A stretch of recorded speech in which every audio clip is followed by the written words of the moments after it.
राहुरी तालुक्यातील राहुरी फॅक्टरी इथं 8 दिवसांपूर्वी एक बंद असलेलं घर फोडून अज्ञात भामट्यांनी घरातील सामान चोरून नेल्याची घटना घडली होती।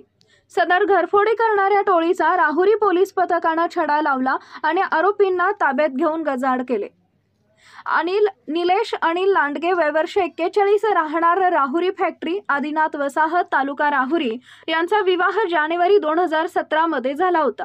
त्यावेळी पत्नीच्या माहेरकडून fridge, washing machine, LED TV, gas शेगडी अशा संसार उपयोगी वस्तू मिळाल्या होत्या।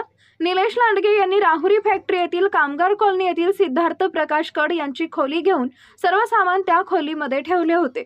अज्ञात भामट्यानं त्या खोलीचा मागील दरवाजाचा कडी कोंडा तोडून खोलीमधील सर्व सामान चोरून नेलं। सदर घटना 29 डिसेंबर 2024 रोजी उघडकीस आली। त्यानंतर निलेश अनिल लांडगे यांनी राहुरी पोलीस ठाण्यात फिर्याद दिली। त्या फिर्यादीवरून अज्ञात आरोपी विरोधात गुन्हा रजिस्टर नंबर 1315/2024 भारतीय न्याय संहिता कलम 305(3), 331(4) प्रमाणे घरफोडीचा गुन्हा दाखल करण्यात आला। सदर घटनेचा तपास सुरू असताना पोलीस पथकाला आरोपींचा सुगावा लागला।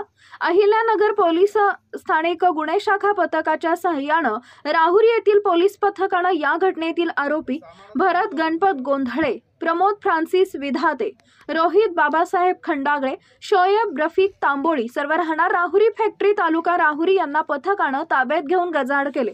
आरोपींकडून चोरीस गेलेला सर्व मुद्देमाल जप्त करण्यात आला। सदरची कारवाई पोलीस निरीक्षक संजय ठेंगे यांच्या मार्गदर्शनाखाली सहाय्यक पोलीस निरीक्षक पवार, पोलीस हवालदार बाबासाहेब शेळके, पोलीस नाईक प्रवीण बागुल, पोलीस शिपाई अमोल भांड आदी पोलीस पथकाने केली आहे। विजन प्लस न्यूज साठी मीनाश पटेकर, राहुरी।